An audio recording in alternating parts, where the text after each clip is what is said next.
Good morning all student class 12 biology. I am Ajay Girhari, Mangalam inter college Musafir Khana.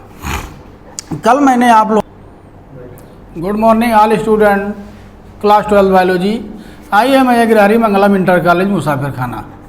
कल मैंने आप लोगों को जो वीडियो बताया था उसमें हमने ह्यूमन हेल्थ एंड डिसीज मतलब स्वास्थ्य क्या होता है और रोग किसे कहते हैं दोनों के बारे में बताया था। उसके बाद हमने ये बताया था आपको रोग निम्नलिखित कितने प्रकार के होते हैं। तो वहाँ पर हमने आपको रोग दो प्रकार के बताया था, जिनमें एक वंशागत रोग बताया था और एक उपार्जित रोग बताया था। उसके बाद वंशागत रोग जो होते हैं पीढ़ी दर पीढ़ी होते हैं, ये हमने बताया था, एक पीढ़ी से दूसरी पीढ़ी में होते हैं। उपार्जित रोग जो हमने बताया था ये रोग जन्म के बाद विभिन्न कारणों से होते हैं और ये निम्नलिखित दो प्रकार के होते हैं। एक होते हैं संक्रामक रोग और एक होते हैं असंक्रामक रोग। हमने संक्रामक रोग ये बताया था जो रोगाणुओं के कारण होते हैं और असंक्रामक रोग जो एक व्यक्ति से दूसरे व्यक्ति में संचारित नहीं होते हैं, जैसे आपका सपोज दैट एलर्जी, कैंसर हो गया। उसके बाद अगला टॉपिक था हमारा मानव में सामान्य रोग कौन कौन से होते हैं। तो मानव में सामान्य रोग जो पहला हमारा है वो है मलेरिया। मलेरिया जो होता है ये एक प्रकार का प्रोटोजोआ प्लाज्मोडियम के संक्रमण के कारण होता है, फैलने वाला रोग होता है। इसका जो कारक होता है, रोगवाहक जो होता है, मादा एनाफिलीज मच्छर होता है। इसके दो पोषक होते हैं। पहला पोषक होता है प्राथमिक पोषक होता है मनुष्य और द्वितीयक पोषक होता है एनाफिलीज। ओके बेटा, ये आपको इसी में बता दे रहे हैं। मतलब ये जो आपका एनाफिलीज है प्लाज्मोडियम का अलैंगिक चक्र था, मादा एनाफिलीज का लैंगिक चक्र, ये दोनों लाइफ साइकिल, इनकी लाइफ साइकिल होती है जो कि आपको ये बताया जाएगा। और इसमें आपका अगला है डेंगू बुखार। डेंगू बुखार नंबर 2, यह विषाणु के कारण होता है जो कि इसका वाहक होता है एडिस एप्टिडाई। एडिस एप्टिडाई जो कि एक प्रकार का क्या होता है, मच्छर होता है। इसे पीत ज्वर भी कहा जाता है। डेंगू बुखार को पीत ज्वर के भी नाम से जाना जाता है। उसके बाद तीसरा नंबर है बेटा हम लोगों का दाद। दाद जो होता है हमारा ये त्वचा संबंधी रोग होता है। ये हमारे स्किन से संबंधी रोग होते हैं जो माइक्रोस्पोरम ट्राइकोफाइटान मतलब इसके दो वंश होते हैं, मतलब दो कवक होते हैं जिनके द्वारा ये रोग उत्पन्न होता है दाद।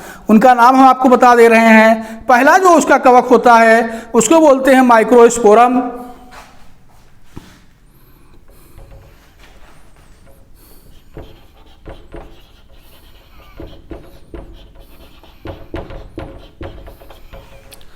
माइक्रोस्पोरम ट्राइकोफाइटान।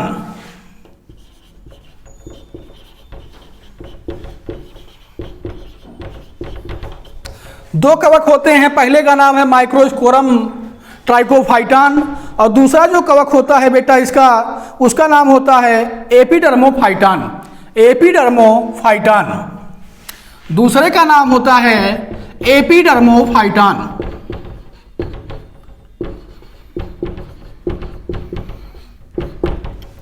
दो प्रकार के आपके कवक होते हैं, उन्हीं के द्वारा दाद ये उत्पन्न होता है। उसके बाद हम आपका अगला नंबर लेते हैं निद्रा रोग क्या है, मतलब निद्रा रोग होता क्या है।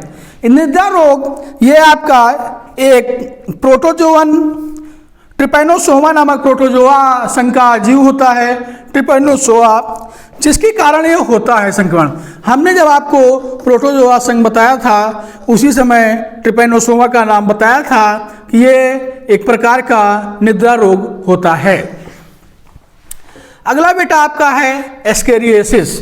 एस्केरियासिस यह रोग जो होता है आपका हेलमिंथ परजीवी होता है, मतलब एक प्रकार का एस्केरिस। आप लोग एस्केरियासिस नहीं एस्केरिस नाम जरूर सुने होंगे, जो एक पोषदीय जीव के द्वारा फैलता है।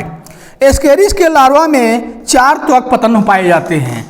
एस्केरिस के लार्वा में 4 त्वक पतन पाए जाते हैं जिनके कारण एस्केरियासिस नामक रोग होता है। अगला है बेटा हम लोगों का चिकनगुनिया। मतलब चिकनगुनिया होता क्या चीज़ है। चिकनगुनिया रोग विषाणु के कारण होता है। ये भी रोग चिकनगुनिया रोग जो होता है आपका, ये भी विषाणु के कारण होता है। इसका वाहक होता है कौन? एडीज मच्छर।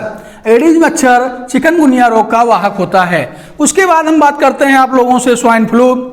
स्वाइन फ्लू भी जो होता है ये आपका विषाणु द्वारा होता है। इस रोग के उपचार हेतु जेनामिविर व टेमीफ्लू औषधि का उपयोग किया जाता है। मतलब स्वाइन फ्लू के उपचार हेतु 2 प्रकार की औषध होती है जिनकी औषध से इस रोग का उपचार किया जाता है। पहली औषध होती है जेनामिविर। पहली औषध होती है जेनामिविर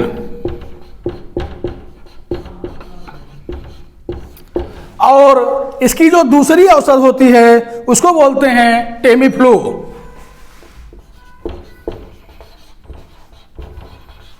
दो प्रकार की औषध से स्वाइन फ्लू का उपचार किया जाता है।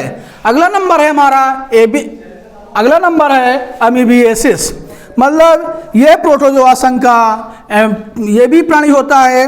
मतलब अमीबिएसिस एंटमीबा हिस्टोलाइटिका द्वारा होने वाला रोग होता है। अमीबिएसिस जो होता है एंटमीबा हिस्टोलाइटिका द्वारा होता है और यह एक पोषदी परजीवी होता है। मतलब द्विपोषदी परजीवी नहीं होता है, एक पोषदी परजीवी होता है जिसकी संक्रामक अवस्था ट्रोफोजॉइंट होती है। जिसकी संक्रामक अवस्था जो होती है ट्रोफोजॉइंट होती है और यह मनुष्य की आंत में होता है। मतलब अमीबिएसिस रोग जो होता है एंटमीबा हिस्टोलाइटिका के संक्रमण से यह मनुष्य की आंत में संक्रमण अपना फैलाता है। और अगला नंबर है आपका बेटा फाइलेरियोसिस। मतलब फाइलेरियोसिस जो होता है ये भी आपका प्रोटोजोअन संघ से ही आपके प्रोटोजोआ संघ से ही होता है और ये फैलता किसके द्वारा होता है? फाइलेरियोसिस। मतलब ये बूचेरेरिया प्रेन्केफेटाई